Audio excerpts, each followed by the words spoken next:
Umabot sa kalahating milyong pisong halaga ng shabu ang nasabat ng mga tauhan ng Manila Police District mula sa 3 individual dahilan ng pagkaaresto ng mga ito. Ang ulat mula kay Patrolwoman Juby Jane C. Dahil sa mahigpit na pamamalakad ng Manila Police District sa pagsugpo sa iligal na droga, 3 drogista kabilang ang isang tulak ng droga ang nagpositibo sa ikinasang bypass operation ng mga operatiba ng Manila Police District, Binondo Police Station 11 sa Valderrama Street, Binondo, Maynila.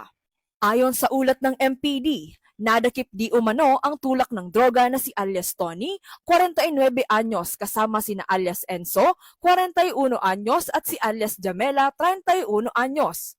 Nasabat sa mga sospek ang isang small size at 3 large size transparent plastic sachet na hinihinalang shabu na may tinatayang bigat na 75 gramo na nagkakahalaga ng 510,000 pesos.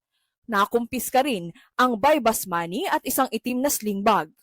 Kasalukuyang nakadetine sa naturang presinto ang 3 sospek kung saan nahaharap sa kasong paglabag sa Section 5 and 11 Article 2 of RA 9165 ang tulak na si alias Tony habang ang 2 kasama ay sa paglabag ng Section 11 at Article 2 of RA 9165.